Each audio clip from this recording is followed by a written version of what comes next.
नारे तकबीर, नारे रिसालत, उलमाए अहले सुन्नत, खलीफाए हुजूर कायदे मिल्लत, खलीफाए हुजूर मुहद्दिसे कबीर, नारे तकबीर, नारे रिसालत।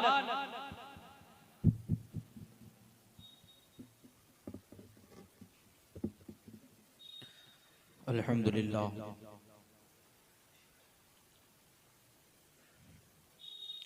अल्हम्दुलिल्लाहि रब्बिल आलमीन वल आक़िबतु लिल मुत्तक़ीन वस्सलातु वस्सलामु अला सय्यिदिल अंबियाइ वल मुरसलीन व अला आलिहि व अस्हाबिहि अजमईन। अम्मा बाद फ़अऊज़ु बिल्लाहि मिनश शैतानिर रजीम। बिस्मिल्लाहिर रहमानिर रहीम। इन्नमा यख्शल्लाह मिन इबादिहिल उलमा। सदक़ल्लाहुल अज़ीम व सदक़ रसूलुहुन नबियुल अमीनुल करीम व नहनु अला ज़ालिका लमिनश शाहिदीन वश्शाकिरीन वल्हम्दुलिल्लाहि रब्बिल आलमीन। आइए कुछ सुनने और सुनाने से पहले हस्बे दस्तूर सबसे पहले सरवर अंबिया सल्लल्लाहु अलैहि वसल्लम की बारगाहे बेकस पनाह में हदिया दुरूद व सलाम पेश कर लें। पढ़िए आवाज़ बुलंद। अल्लाहुम्मा सल्लि अला सय्यिदिना व मौलाना मुहम्मदिन मअदिनिल जूदि वल करम मनबइल इल्मि वल हिल्मि वल हिकम। सलातुम व सलामुन अलैका या रसूलल्लाह व सल्लल्लाहु तआला अलैहि वसल्लम।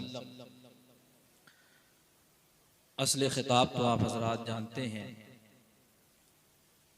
कि मरकज़ अहले सुन्नत बरेली शरीफ से तशरीफ़ लाने वाले मेहमान बिरादर ज़ादे ताजुश्शरिया औलादे इमाम अहमद रज़ा खां फ़ाज़िल बरेलवी हज़रत अरसलान मियाँ साहब क़िबला तशरीफ़ लाएंगे। बहुत अच्छे ख़तीब हैं और शख्सियत भी बड़ी है। और शहज़ादे शहबाज़ दक्कन हज़रत उवैस मियाँ साहब क़िबला की भी आमद होगी, जो बड़े ज़बरदस्त ख़तीब हैं। तो आप लोगों को बहुत शानदार, बहुत जानदार खिताब समाअत करना है। और हज़रत बनारस में ही जलवा फरमा हैं हज़रत उवैस मियाँ साहब क़िबला, आने ही वाले हैं।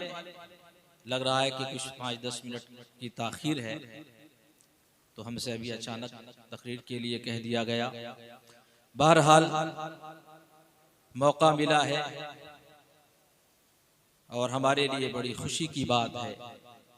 हम माइक पर खड़े होने के बाद क्या करेंगे? अल्लाह का जिक्र करेंगे, रसूलुल्लाह का जिक्र करेंगे। बेशक, सुभान अल्लाह, सुभान अल्लाह।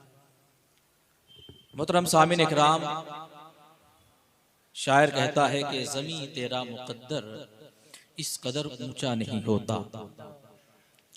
ज़मी तेरा मुक़द्दर इस कदर ऊंचा नहीं होता, जो तुझ पर जलवागर सरकार का रोज़ा नहीं। सुभान अल्लाह, सुभान अल्लाह। ज़मी तेरा मुक़द्दर इस कदर ऊंचा नहीं होता, जो तुझ पर जलवागर सरकार का रोज़ा नहीं होता। वो कैसे खाक में मिल जाएंगे बतला जरा नजदीक, कफन तक जब वली अल्लाह का मैला नहीं होता। सुभान अल्लाह, सुभान अल्लाह। वो कैसे खाक में मिल जाएंगे बतला जरा नजदीक, कफन तक जब वली अल्लाह का मैला नहीं होता। परख ले जिसका जी चाहे गुलाम शाहे बता। सरकार गौसे आज़म की महफिल है। सरकार गौसे आज़म क्या है? वो हमारे इमाम हैं और मुस्तफ़ा जाने रहमत के गुलाम हैं। अगर इस शेर को समझना है, परख ले जिसका जी चाहे गुलामे शाहे बतहा को, नबी के गुलाम को अगर समझना है तो उठाओ तारीख और गौसे आज़म की जिंदगी देखो। नबी के गुलाम को अगर समझना है, नबी का गुलाम कैसा होता है, तो हिंदुस्तान में हिंद के राजा की तारीख उठाकर देखो, जिनकी शहनशाही, जिनकी बादशाहत कल भी चल रही थी, आज भी चल रही है, और जिनके बारे में शायर कहता है कि कुर्सी पर कोई भी बैठे, राजा तो मेरा खाजा। सुभान अल्लाह, सुभान अल्लाह। ये नबी के गुलाम हैं। अगर नबी के गुलाम को देखना है तो चलो मखदूम सिमना की बारगाह में, समझ में आएगा कि नबी का गुलाम कैसा होता है। अगर नबी के गुलाम को देखना है तो चलो बरेली शरीफ की सरजमीन पर, और इमाम अहमद रजा फाजिले बरेलवी, जिनको सारा जमाना आला हजरत कहता है, मुजद्दिदे दीनो मिल्लत कहता है, उठाओ उनकी तारीख और उनकी जिंदगी का मुताला करो, जिंदगी की पाकीज़गी देखो तो समझ में आ जाएगा कि नबी का गुलाम कैसा हुआ। बेशक सुभान अल्लाह। तो परख ले जिसका जी चाहे, गुलामे शाहे बतहा को ज़मी तेरा मुकद्दर इस कदर ऊंचा नहीं होता, जो तुझ पर जलवागर सरकार का रोजा नहीं होता। परख ले जिसका जी चाहे, गुलामे शाहे बतहा को, ये वो चलता हुआ सिक्का है जो खोटा नहीं होता, ये वो चलता हुआ सिक्का है जो खोटा नहीं होता। और हमारे नबी की शान क्या है, हमारे नबी के गदा की शान क्या है, गदा नबी का नबी के सदक़े जज़ा के दिन कामयाब हो। सुनने में ये लफ्ज बड़ा छोटा है लेकिन बहुत बड़ी बात है, इसलिए कि आखिरत की कामयाबी ही सबसे बड़ी कामयाबी है। अब इससे पहले खिताब में आप लोगों ने सुना कि हमारे आका ने दुनिया के बारे में क्या कहा, कुरान ने दुनिया के बारे में क्या कहा। कुरान में और हदीस का मुताला करिए तो समझ में आएगा कि ये जो दुनिया है ये तो चंद रोजा है, और वो भी मरने के बाद इंसान को ऐसा लगेगा कि दुनिया में हम रहे हैं तो ऐसा लगेगा कि एक दरवाजे से दाखिल हुए और दूसरे दरवाजे से निकल गए।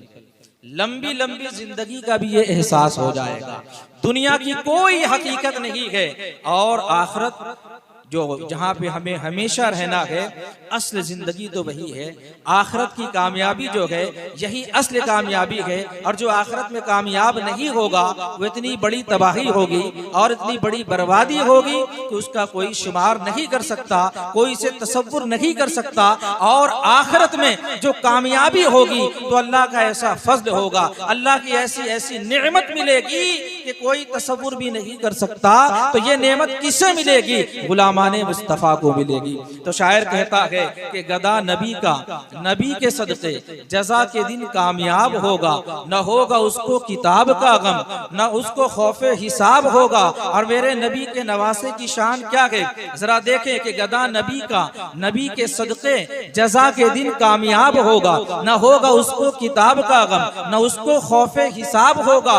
हुसैन का वो हसीन चेहरा फिदा है जिस पर अली जो ज़हरा, हुसैन का वो हसीन चेहरा फिदा है जिस पर अली जो ज़हरा, नजर से देखा नहीं है लेकिन यकीन है लाजवाब। सुभान अल्लाह। नारे तकबीर, नारे रिसालत, अज़मते इमाम हुसैन, अज़मते गौसे आज़म, नारे तकबीर, नारे रिसालत। सुभान अल्लाह, सुभान अल्लाह। जलील है मुस्तफ़ा। अब देखिए जो मुस्तफ़ा वाला है उसकी शान ये है, और जो मुस्तफ़ा का दुश्मन है उसका क्या अंजाम है कि जलील है मुस्तफ़ा का दुश्मन, कहो न इज्जत मआब उसको। जलील है मुस्तफ़ा का दुश्मन, सारी इज्जत मुस्तफ़ा वाले के लिए है। जो नबी का है उसके लिए दुनिया में भी इज्जत है, आखिरत में भी इज्जत है। मुसलमान बज़ाहिर चाहे कुछ भी ना हो, लेकिन वो दुनिया के बड़े बड़े दौलत वालों से भी बड़ा हुआ करता है, इसलिए कि उसके पास कुछ भी नहीं है मगर ईमान की दौलत मौजूद है, उसके पास इसके मुस्तफ़ा की दौलत मौजूद है, उसके पास दामने मुस्तफ़ा है, जिसके पास ईमान की दौलत है, उससे बढ़कर दुनिया में कोई दौलत नहीं। आप तारीख उठाकर देखें, ईमान वालों को ईमान से हटाने के लिए सोना पेश किया गया, लेकिन ईमान वाले ने सोने को लात मार दिया और कह दिया कि हमारे लिए सोना नहीं, हमारे नजर में सोने की कोई औकात नहीं है, हमारे नजर में अगर इज्जत है तो मदीने की। आज जो है बड़े बड़े पैसे वालों को देखकर हमारा जवान सोचता है कि हमारी औकात क्या है, लेकिन वो ये नहीं सोचता कि हम क्या हैं, हमारे पास क्या है। हमारा जवान सोचता है कि हमारी औकात क्या है। अंबानी के पास इतनी दौलत है, फुला के पास इतनी दौलत है, लेकिन तारीख उठाकर देखो तो ईमान वालों ने हमेशा दौलत को लात मारा, उन्हें दौलत पेश की गई और दौलत से बढ़कर हुकूमत और ओहदा हुआ करता है, मनसब हुआ करता है।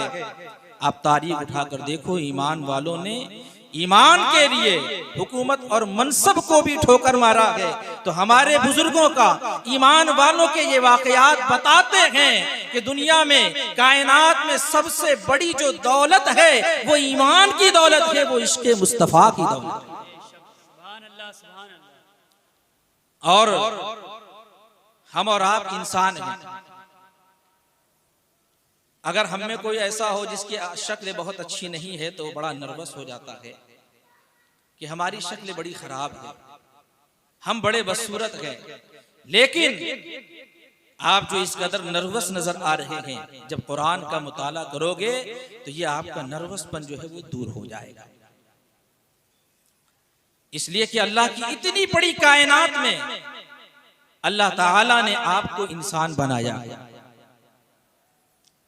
आपको आदम की औलाद में पैदा किया है। और आप लोग सुनते रहते हैं, उलमा बताते रहते हैं कि इंसान अशरफुल मखलूकात है। ये जमीन और आसमान सब इंसानों के लिए है। इंसान बड़ी शर्फ वाली चीज है और इसकी जो शक्लो शबाहत है वो भी कायनात की सारी शक्लों से बेहतर है। हमारा जवान नर्वस हो जाता है, वो जरा ये सोचे, अपनी सोच बड़ी करे और दुनिया की और मखलूकात को देखे, जानवरों को देखे, गाय को देखे, भैंस को देखे, कुत्तों को देखे और बहुत सारे जानवरों को ही देखे, तो और जरा सोचे कि उनकी नाक कैसी है, अल्लाह ताला ने हमारी नाक कैसी बनाई, उनका चेहरा कैसा है, अल्लाह ताला ने हमारा चेहरा कैसा बनाया है। और जो अल्लाह वाले होते थे, ये सब कायनात के इन बड़े नुक्तों पे उनकी निगाह हुआ करती है। वो बात कुरान में होती थी तो आम तौर से उलमा का जहन वहां नहीं जाता था, लेकिन जो अल्लाह वाले होते थे उनकी निगाह कुरान के उस नुक्ते तक पहुंच जाती थी। इस्लामी तारीख में एक बहुत बड़ा नाम है हारून रशीद और उनकी बीवी जुबैदा का। हारून रशीद बड़ी खूबियों के मालिक थे।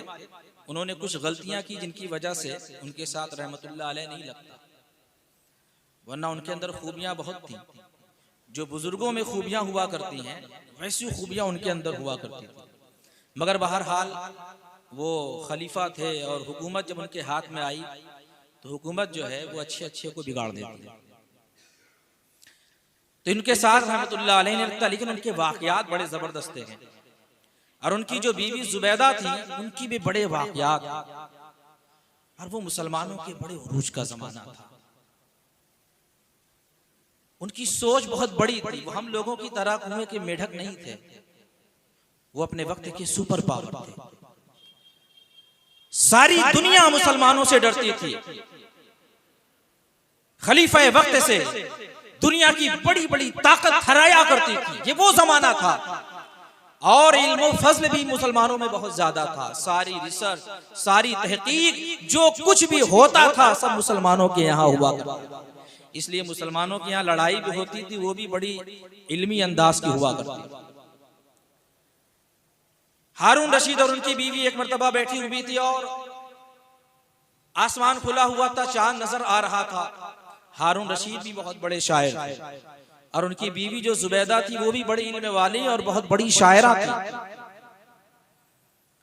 तो बैठे बैठे इल्म फन वाले की खूबी है कि हर इल्म वाला अपने फन को ऊंचा करता है। तो वो अगरचे बीवी है लेकिन फन की बात आएगी तो वो भी अपना फन ऊंचा करेगा, अपने हुनर को दिखाएगी। तो शायर लोग क्या करते हैं, नुक्ता बयान करते हैं, पॉइंट बयान करते हैं, फिक्र लाते हैं। आप देखेंगे कि शायर लोग चांद, सूरज, दरिया, इन सब की मिसालें बहुत देते हैं। वो दोनों बैठे थे, दोनों शायर अपने वक्त के बहुत बड़े।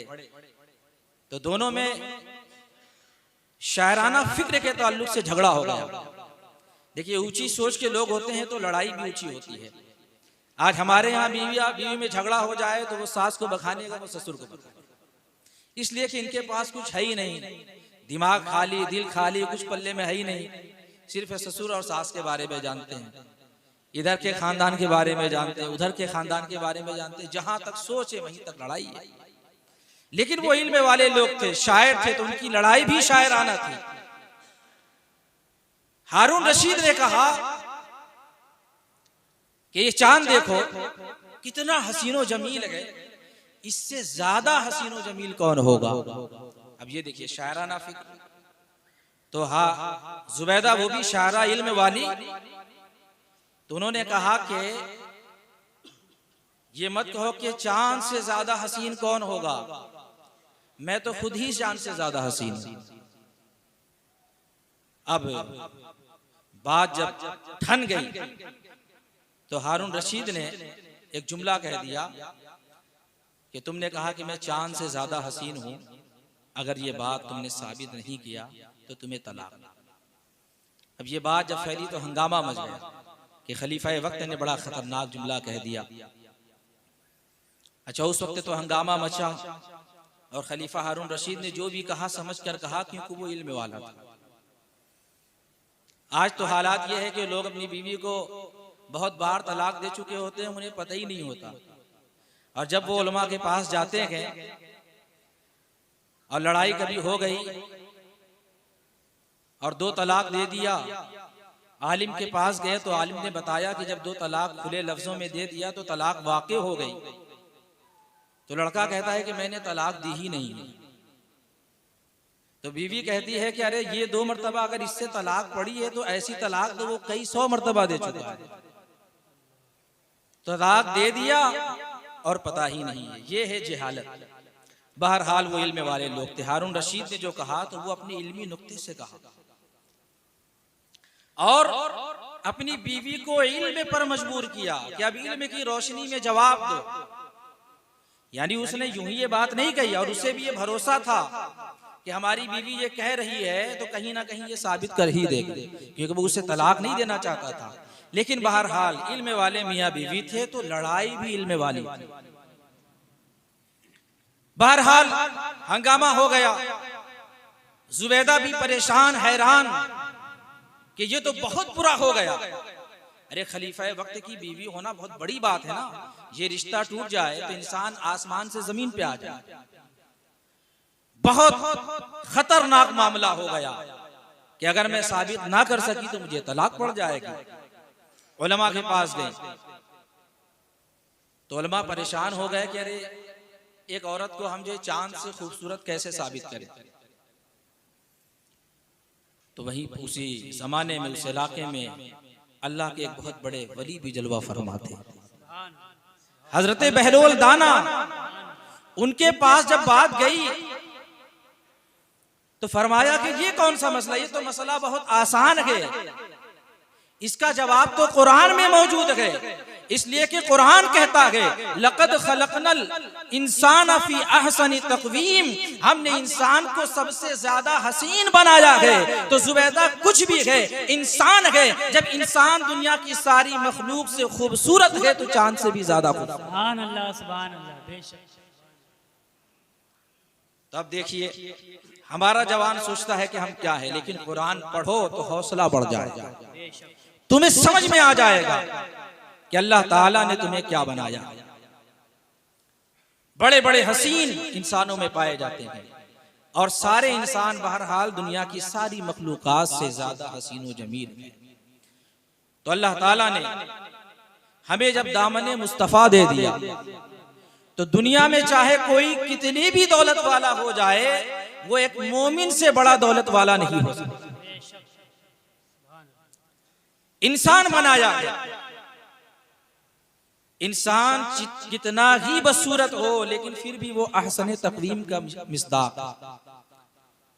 दुनिया की सारी मखलूकात के मुकाबले में अल्लाह ताला ने उसे हुस्न जमाल वाला बनाया। और हमारा तो फख्र ये है कि अल्लाह ताला ने हमें अपने महबूब का दामन अता किया।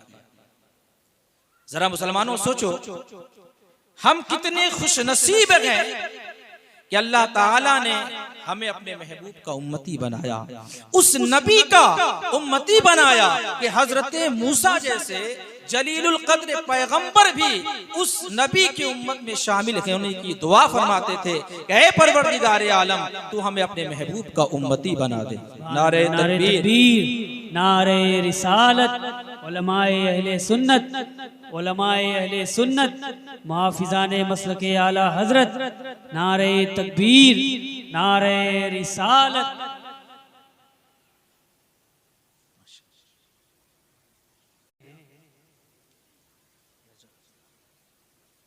हजरत मौलाना शाहिद रजा साहब कादरी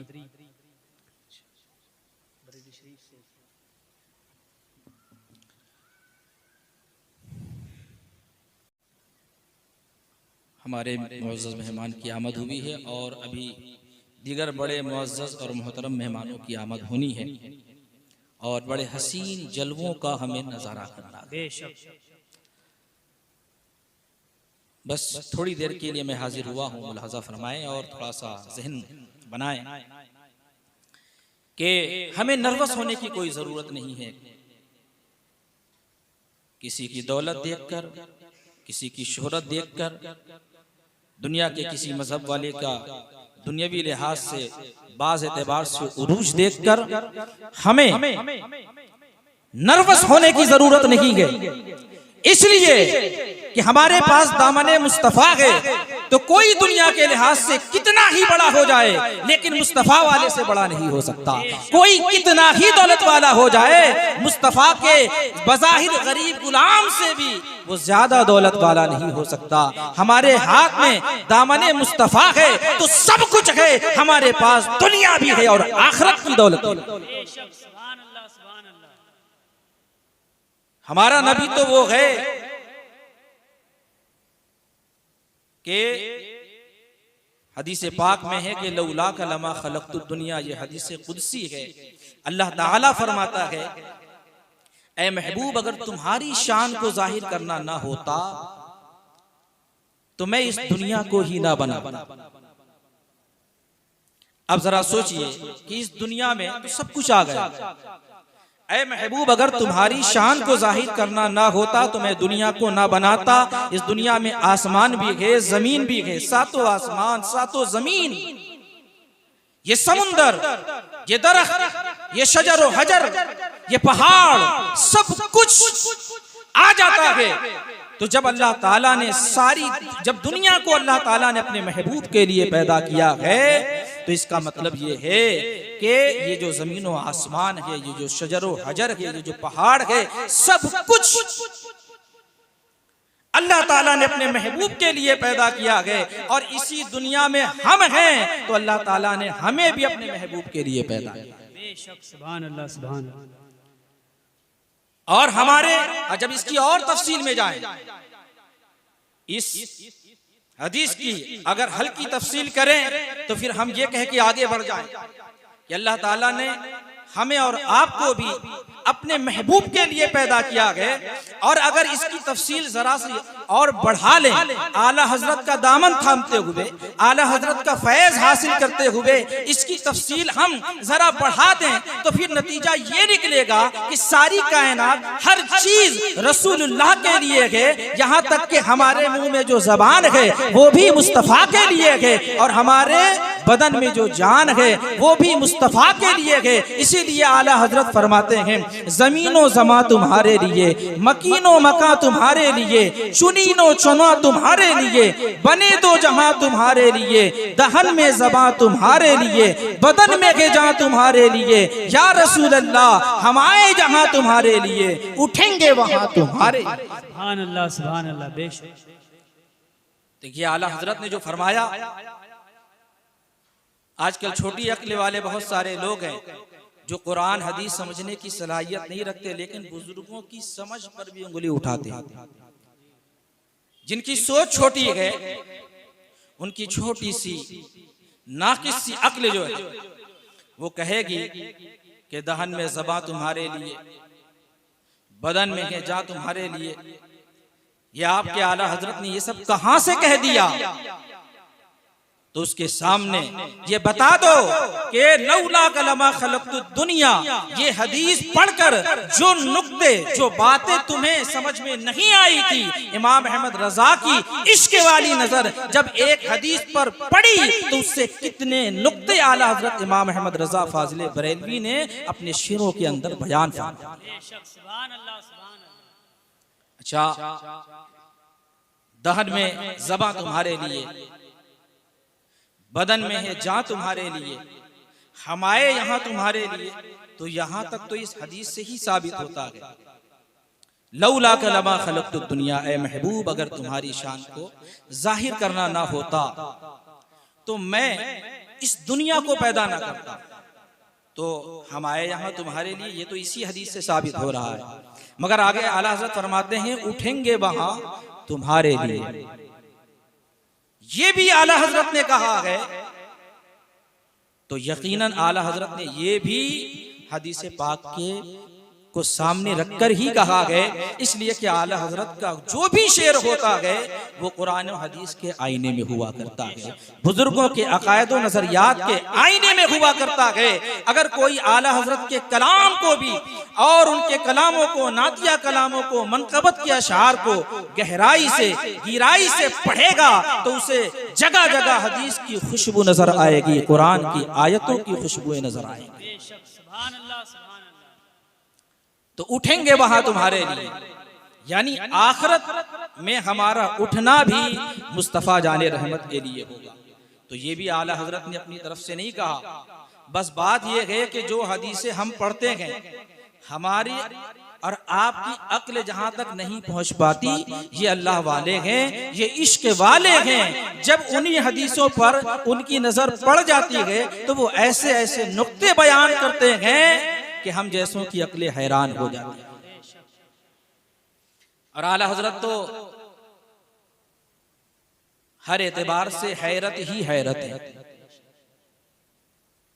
आला हज़रत की शान यह है कि आपको जिस एतबार से देखा जाए, जिस इल्म में देखा जाए, जिस फन में देखा जाए, हर फन में आला हज़रत इमाम नजर आते हैं। जब कोई मुफ्ती फतवा के फन में इमाम अहमद रजा फाजिल बरेलवी का मुताला करता है तो वो पुकार उठता है कि इमाम अहमद रजा तो फतवा की दुनिया के सुल्तान है। जब कोई मुहद्दिस इमाम अहमद रजा के इल्म हदीस को देखता है तो पुकार उठता है कि इमाम अहमद रजा तो इल्म हदीस के इमाम नजर आते हैं। जब कोई सूफी, कोई तरीकत वाला आला हज़रत के तसव्वुफ को देखता है और शरीयत पर, तरीकत पर चलने के उनके तरीकों को देखता है तो वो अश अश कर उठता है और पुकार उठता है कि इमाम अहमद रजा सिर्फ इल्म फन के नहीं बल्कि तसव्वुफ और तरीकत के भी इमाम नजर आते हैं। यानी जिस फन में, जो आला हज़रत का ये के कलाम में जो शेर है ना कि मुल्के सुखन की शाही तुमको रजा मुसल्लम, जिस समत आ गए हो सिक्के बिठा दो। तो बिलाशुबहा ये हकीकत है। तो बहरहाल आला हज़रत जो भी कहते हैं, आला हज़रत के अशआर में जगह जगह कुरान की आयतों की खुशबू, अहादीस मुस्तफ़ा की खुशबू, बुजुर्गान दीन के अक़वाल, नज़रियात और उनके इश्क की खुशबू जगह जगह इमाम अहमद रजा फाजिल बरेलवी के कलाम में नजर आती है। तो आला हज़रत ने क्या फरमाया, उठेंगे वहां तुम्हारे लिए, यानी आला हज़रत फरमाते हैं कि क़यामत में हमारा जो उठना भी होगा, सिर्फ दुनिया में हमारा आना नहीं, दुनिया में हमारा आना भी मुस्तफ़ा के लिए है और आखिरत में हमारा उठना भी मुस्तफ़ा के लिए। और उन्हीं हदीस से जो हम और आप सुनते रहते हैं, आप लोगों ने एक हदीस बड़ी मशहूर मारूफ सुनी है कि क़यामत के दिन जब नफ्सी नफ्सी का आलम होगा, खल्क़े खुदा परेशान होगी, तकलीफ और शिद्दत का वो आलम होगा कि कोई तसव्वुर नहीं कर सकता। बाप बेटे को नहीं पहचानेगा, बेटा बाप को नहीं पहचानेगा, नफ्सी नफ्सी, कोई किसी की तरफ झांकने वाला नहीं होगा, सबको अपनी अपनी पड़ी होगी। दर्द ऐसा, तकलीफ ऐसी, शिद्दत ऐसी कि उस वक्त कोई दूसरे के बारे में सोचने का तसव्वुर भी नहीं कर सकता। जब लोग परेशान हो जाएंगे तो खल्क़े खुदा के दिल में ख्याल आएगा कि चलो अंबिया इकराम के पास चलते हैं, उनसे कहते हैं कि अल्लाह की बारगाह में सिफारिश करें। तो ये अंबिया इकराम की बारगाह में जाएंगे, हजरत आदम अलैहिस्सलाम के पास। हजरत आदम अलैहिस्सलाम फरमाएंगे इज़हबू इला गैरी, ये काम मुझसे नहीं होगा, मेरे अलावा किसी और के पास जाओ। खल्के खुदा यके बाद दीगरे अंबिया इकराम के पास जाएगी, हजरत इब्राहिम अलैहिस्सलाम के पास जाएगी, वहां से भी जवाब इज़हबू इला गैरी का मिलेगा। हजरत मूसा अलैहिस्सलाम के पास जाएगी, इज़हबू इला गैरी। लेकिन होते होते आखिर में जब हर जगह से मायूसी हो जाएगी, सबने सफे महशर में ललकार दिया हमको, तब लोग बिल आखिर नबी ये आखिरुज़्ज़मा सल्लल्लाहु ताला अलैहि वसल्लम के पास आएंगे। और जब हमारे आका के पास कल के खुदा आएगी तो सारे नबियों से जवाब मिला था इज़हबू इला गैरी, ये काम मुझसे नहीं होगा, कहीं और चले जाओ। लेकिन मुस्तफ़ा जाने रहमत फरमाएंगे अना लहा, इस काम के लिए तो मुझे ही बनाया गया है, इस काम के लिए तो मुझे ही बनाया गया। तो आप जरा सोचिए ये सब कुछ क्यों हो रहा है। उस वक्त सारी खल्के खुदा सबसे पहले आदम अलैहिस्सलाम के पास क्यों जाएगा। हमारे आका सल्लल्लाहु ताला अलैहि वसल्लम अल्लाह के सबसे महबूब नबी, महबूबे रब्बुल आलमीन हमारे आका का लक़ब है। हमारे आका खातमुल अंबिया है, हमारे आका सय्यदुल मुरसलीन है। तो सारी खल्क खुदा डायरेक्ट हमारे नबी के पास क्यों नहीं गई कि जिनका मर्तबा सबसे बड़ा है उन्हीं के पास चला जाए। यहां तक के उलमा बयान करते आए हैं, आज मैं भी बयान कर रहा हूं, आप लोग सुन रहे हैं, पहले भी सुन चुके हैं। कयामत के दिन हमारे दिमाग में भी ये नहीं आएगा कि सबसे पहले मुस्तफा जाने रहमत के पास चले। गोया कि ये अल्लाह का हुक्म है, अल्लाह की तरफ से है कि किसी के दिमाग में ये आ ही नहीं रहा है कि पहले महबूबे रब्बुल आलमीन के पास चला जाए। ये सब क्यों हो रहा है? अल्लाह की तरफ से हो रहा है। गोया कि अल्लाह ताला दूसरे अंबिया के मुकाबले में अपने महबूब की शान महबूबी को दिखाना चाहता है। क्या खल्के खुदा देख लो मेरे महबूब की शान महबूबी कि जो काम दूसरे अंबिया से नहीं हो सकता है मेरे मुस्तफा से आसानी हो सकता है। और फिर अच्छा ये सोचिए कि कयामत के दिन जब ये मंजर होगा तो हमारे आका की शान और अजमत कितनी वाज़ेह होगी।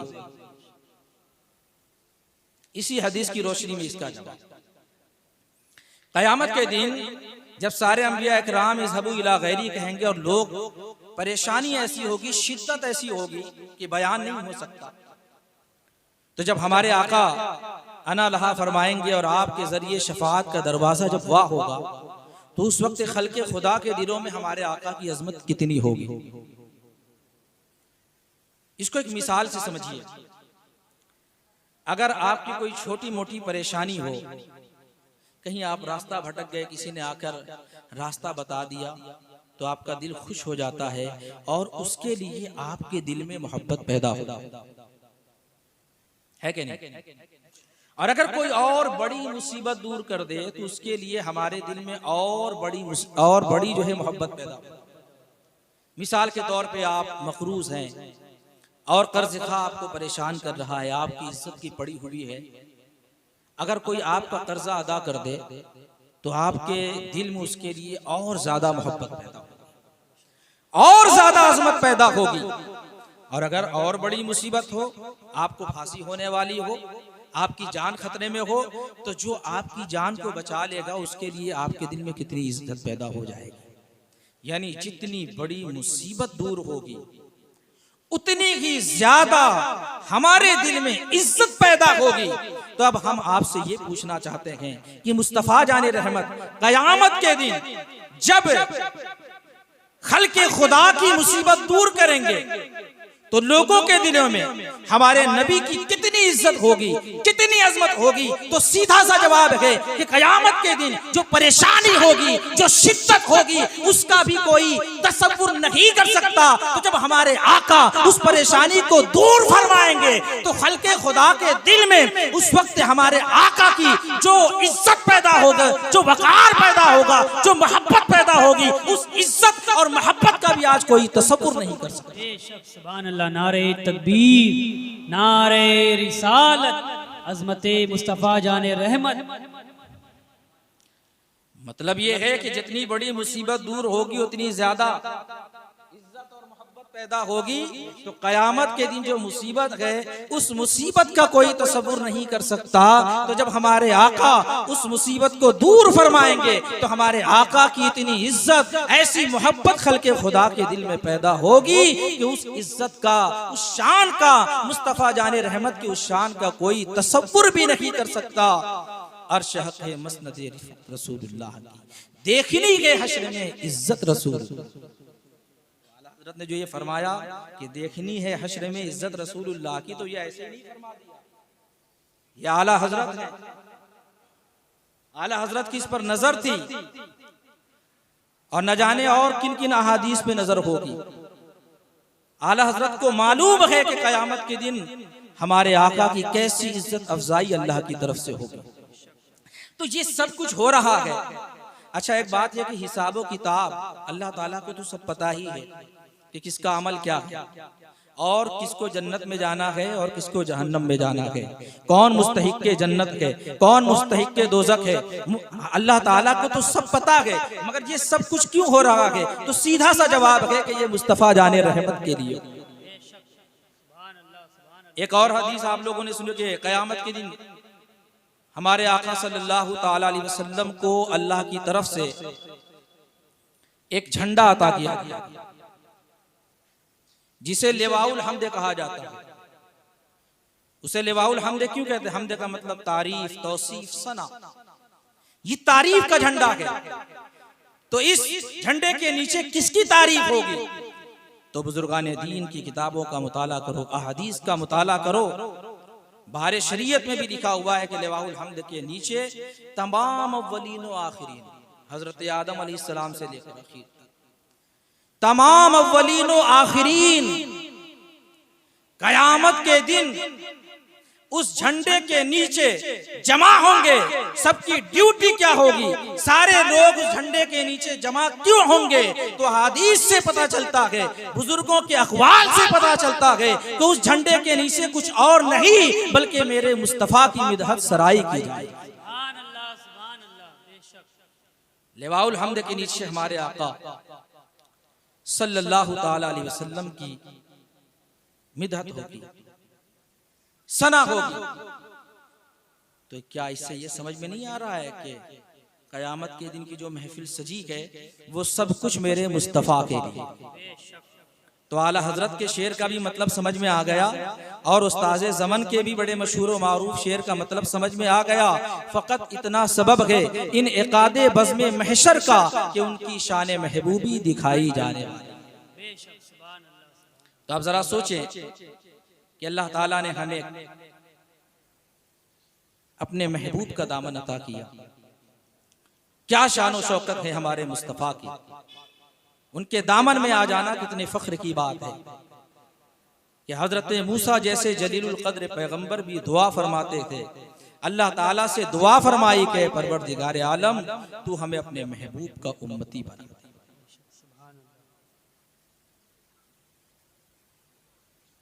हमारे आका सल्लल्लाहु अलैहि वसल्लम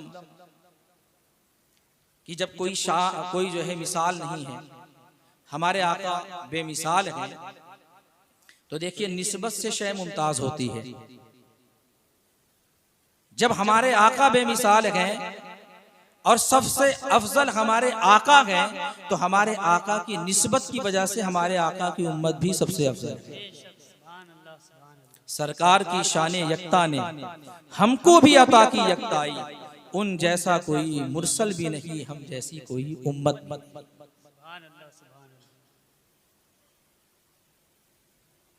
हमारे आका सल्लल्लाहु अलैहि वसल्लम की उम्मत में आप देखेंगे कि कैसी कैसी हस्तियां पैदा हुई हैं। ये औलिया इकराम वो हैं कि जो अंबिया इकराम के औसाफ व कमालात के मजहर हुआ करते हैं। और ये जो औलिया इकराम होते हैं ये किसी ना किसी वली के कदम पर हुआ करते हैं। गौसे आजम रज़ी अल्लाह ताला अन्हु की महफिल है। जो वली होता है वो किसी ना किसी नबी के कदम पर होता है। हजरत ईसा अलैहिस्सलाम ने शादी नहीं की थी, हजरत मखदूम सिमना के बारे में भी बुजुर्गों ने ये कहा कि ये हजरत ईसा के कदम पर है। तो औलिया किराम किसी न किसी नबी के कदम पर होते हैं। कोई हजरत इब्राहिम के कदम पर, कोई हजरत मूसा के कदम पर, कोई हजरत ईसा के कदम पर। अच्छा, ये कदम पर होने का मतलब क्या है? कदम पर होने का मतलब सीधा सा है कि जो वली जिस नबी के कदम पर होगा उसमें उस नबी की खुसूसियात सिफात की झलक पाई जाएगी। जो हजरत इब्राहिम के कदम पर होगा उसमें हजरत इब्राहिम के कमालात की झलक पाई जाएगी। जो हजरत मूसा के कदम पर होगा उसमें हजरत मूसा के कमालात की झलक पाई जाएगी। जो हजरत ईसा के कदम पर होगा उसमें हजरत ईसा के कमालात की झलक पाई जाएगी। तो अब गौसे आजम रजी अल्लाह ताला अन्हु इनके बारे में क्या है? तो गौसे आजम रजी अल्लाह ताला अन्हु खुद ही फरमाते गए कि गौसे आजम रजी अल्लाह ताला अन्हु का एक कसीदा है, बहुत मशहूर व मारूफ, बड़ा बरकत वाला। उस कसीदे के बारे में ये है कि जो उस कसीदे का रोजाना विर्द करेगा अल्लाह ताला उसकी बलाओं को दूर फरमा देगा। और ये इकराम का ये तजर्बा है कि जो इस कसीदे का विर्द करता रहेगा अल्लाह ताला की रहमतों में वो हमेशा साए में रहेगा। तो गौसे आजम रजी अल्लाह ताला अन्हु इस कसीदे में फरमाते हैं, कुल्लु वलिय्यिन लहू कदमुन व इन्नी अला कदमिन नबी बदरिल कमाल। फरमाते हैं कि अल्लाह ताला का हर वली किसी न किसी नबी के कदम पर होता है और अल्लाह ताला ने मुझे मेरे मुस्तफा के कदम पे। सुभान अल्लाह, सुभान अल्लाह। नारे तकबीर, नारे रिसालत, अज़मते गौसे आजम। तो मैंने ये कहा था ना कि जो वली जिसके कदम पर होगा उसकी झलक उसके अंदर पाई जाएगी। तो चूंकि गौसे आजम रज़ी अल्लाह ताला अन्हो सरदारे अंबिया के कदम पर है तो अल्लाह ताला के फजल से वो सरदारे औलिया। सुभान अल्लाह, सुभान अल्लाह। है कि नहीं? झलक हुई कि नहीं? मैंने क्या कहा कि जो जिसके कदम पर होगा उस नबी की झलक उस वली में पाई जाएगी। तो सरकार गौसे आजम रजी अल्लाह ताला अन्हु नबी के कदम पर गए तो हमारे नबी सरदारे अंबिया हैं, गौसे आजम सरदारे औलिया। सुभान अल्लाह। और जब ढूंढेंगे तो बहुत सी चीजों में झलक आएगी। आप लोगों ने सुना होगा कि हमारे आका सल्लल्लाहु ताला अलैहि वसल्लम का तस्करा हमारे आका की आमद से पहले भी हुआ करता था। हर नबी आता था, वो अपने नाम का कलमा तो पढ़वाता था लेकिन मुस्तफा जाने रहमत की नाद भी पढ़वाता था। हर नबी अपने अपने दौर में मेरे नबी का जिक्र करता था कि कयामत के दिन उस नबी की शान बड़ी बुलंदो बाला होगी और दुनिया में वो सबसे आखिर में आएगा लेकिन रुतबे में सबसे बरतर, वो खातमुन नबीयीन होगा, सय्यदुल मुरसलीन होगा। उसकी ये शान होगी, उसकी वो शान होगी। अंबिया इकराम हमारे आका का जिक्र किया करते थे। तो चूंकि गौसे आजम रजी अल्लाह ताला अन्हु मजहरे शान मुस्तफा हैं तो गौसे आजम रजी अल्लाह ताला अन्हु की भी इसकी झलक मिली है। जब तारीख का हम मुताला करते हैं तो पता चलता है कि गौसे आजम रजी अल्लाह ताला अन्हु का जिक्र भी गौसे आजम की विलादत से पहले हुआ करता है। यहाँ तक कि खुद गौसे आजम रज़ी अल्लाह ताला अन्हु के पीरों में एक नाम आता है हजरत जुनैद बगदादी रज़ी अल्लाह ताला अन्हु। हम लोग कादरी सिलसिले वाले हैं, गौसे आजम के सिलसिले वाले। हमारे शजरे में हजरत जुनैद बगदादी का नाम आता है, जुंदे हक में किन जुनैद बासफा के वास्ते। तो ये सरकार गौसे आजम रज़ी अल्लाह ताला अन्हु से बहुत पहले के बुजुर्ग हैं और गौसे आजम रज़ी अल्लाह ताला अन्हु के पीरों में आते हैं। इनका एक वाकया है कि एक मर्तबा ये तशरीफ फरमा थे मुराकबे के आलम में और इनके आसपास इनके जो मुहिब्बीन मुतवस्सिलीन मुस्तफिजीन बैठे हुए। हजरत जुनैद बगदादी रजी अल्लाह ताला अन्हु ये उम्मत के अकाबिर औलिया में शुमार होते हैं। पूरे आलम इस्लाम में आपका नाम शोहरा है हजरत जुनैद बगदादी रजी अल्लाह ताला अन्हु। तो आप तशरीफ फरमा थे, मुराकबे की कैफियत थी और इनके मुरीदीन मुतवस्सिलीन मुहिब्बीन बैठे हुए थे। आपकी आंख बंद थी, अचानक आपकी ज़बान मुबारक से एक जुमला निकलता है कदमहु अला रक़बती, कदमहु अला रक़बती, उसका कदम मेरी गर्दन पर भी है, उसके कदम मेरी गर्दन पर भी। ये जुमला सुनकर लोग हैरान हो जाते हैं कि ये तो खुद अल्लाह के इतने बड़े वली हैं, इतने कामिल बुजुर्गों में इनका शुमार होता है, आखिर ये किसके कदम के बारे में कह रहे हैं कि उसका कदम मेरी गर्दन पर भी है। अच्छा, आज तो आप लोग समझ गए कि यहाँ किसके कदम की बात हो रही है, आप तो समझ गए कि ये गौसे आजम का कदम है, लेकिन ये जमाना तो गौसे आजम के बाद का है। लेकिन वो जमाना वो था कि गौसे आजम पैदा भी नहीं हुए थे, गौसे आजम की पैदाइश से भी बहुत पहले का जमाना है। लोग हैरान हो गए कि हजरत जुनैद बगदादी किसके कदम के बारे में कह रहे हैं कि उसका कदम मेरी गर्दन पर है। कदमहु अला रक़बती, उसका कदम मेरी गर्दन पर है, उसका कदम मेरी गर्दन पर भी है। बहरहाल लोग हैरान थे, लेकिन जब आप उस कैफियत से बाहर हुए, नॉर्मल हालत में हुए, तो किसी ने हिम्मत जुटाकर पूछा कि हुजूर, आज आपके ज़बान मुबारक से बड़ा अजीब व गरीब जुमला निकला, जिसका मतलब हमें समझ में नहीं आया, आप किसके कदम की बात कर रहे थे। कदमहु अला रक़बती, तो हजरत जुनैद बगदादी रजी अल्लाह ताला अन्हु जवाब देते हैं, इरशाद फरमाते हैं कि मुराक़बे की हालत में अचानक कश्फ के जरिए मुझ पर जाहिर हुआ कि 5वीं सदी के आखिर में बगदाद की सरजमीन पर अल्लाह का एक वली आएगा, और वो वली बड़ी शान वाला होगा, बड़े निराले मर्तबे वाला होगा, वो सरदारे औलिया होगा, और एक वक्त वो ऐसा आएगा कि इसी मिंबर पे बैठकर वो अल्लाह के हुक्म से कहेगा, कदमी हाज़ी अला रक़बती कुल्ले वली जिल्लाह, मेरा ये कदम अल्लाह के हर वली के गर्दन पर है। तो जैसे ही कश्फ के जरिए ये बात मुझे मालूम हुई, कश्फ के जरिए ये बात मुझ तक पहुंची, तो बिला साख्ता मेरी ज़बान से निकल गया, कदमहु अला रक़बती, कदमहु अला रक़बती, उसका कदम मेरी गर्दन पर भी है, उसका कदम मेरी गर्दन पर। सुभान अल्लाह, सुभान अल्लाह, बेसाख्ता ज़बान से निकल। और क्यों निकला? वो गौसे आजम के पीरों में आते हैं, लेकिन उनका मर्तबा क्या है? वो गौसे आजम के पीरों में है, लेकिन गौसे आजम का मर्तबा उनसे भी बड़ा। इसलिए कि आला हजरत ने क्या फरमाया कि सहाबा इकराम और बाज अकाबिर ताबईन के अलावा, यानी सहाबा इकराम और ताबईन में जो बहुत बड़े लोग हैं, जैसे हजरत हसन बसरी, हजरत सईद इब्न मुसय्यिब, इस तरह के अकाबिर ताबईन के अलावा जितने भी औलिया हैं, गौसे आजम का मर्तबा उन सब से मर्तबा बड़ा, गौसे आजम का मर्तबा सबसे बुलंदो बाला है। तो हजरत जुनैद बगदादी रज़ी अल्लाह ताला अन्हु से भी बुलंदो बाला है। तो ये गौसे आजम की शान बड़ी निराली है। पीर तो मुरीद से बड़ा होता ही है। पीर अगर मुरीद से बड़ा हो तो कोई बहुत हैरत की बात नहीं है, भाई पीर तो मुरीद से बड़ा होता ही है, लेकिन गौसे आजम की शान बड़ी निराली है कि गौसे आजम अपने मुरीदों से भी अफजल है और अपने कितने पीरों से भी अफजल है। सुभान अल्लाह, सुभान अल्लाह। ये गौसे आजम रज़ी अल्लाह ताला अन्हु की शान है।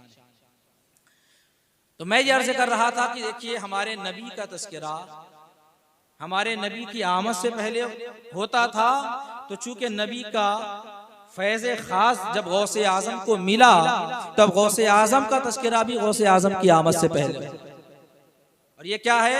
मजहरियत शान मुस्तफ़ा, यानी मुस्तफ़ा के औसाफ़ कमालात की झलक गौसे आजम में पाई जाती है। तो बहरहाल एक बात मैं और बयान कर दूं, फिर अपनी बात खत्म करूंगा। हमारे मेहमान खतीब भी तशरीफ फरमा है। तो मैं ये अर्ज़ कर रहा था कि नबी की शान की झलक गौसे आजम में पाई जाती है। तो देखिए, जब गौसे हमारे आका सल्लल्लाहु ताला अलैहि वसल्लम पैदा हुए, तो आप लोगों ने सुना कि शाम के महल्लात रोशन हो गए। ऐसी रोशनी हुई कि शाम के महल्लात रोशन हो गए।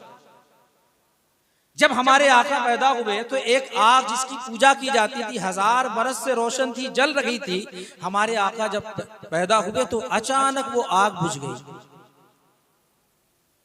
आप लोगों ने सुना होगा कि किसरा के महल के जो कंगुरे थे, हमारे आका की जैसे ही पैदाइश हुई वो कंगुरे सरनिगू हो गए। तो असल में बचपन में पैदाइश के वक्त जो कुछ होता है वो आने वाले वाकयात की तरफ इशारा हुआ करता है।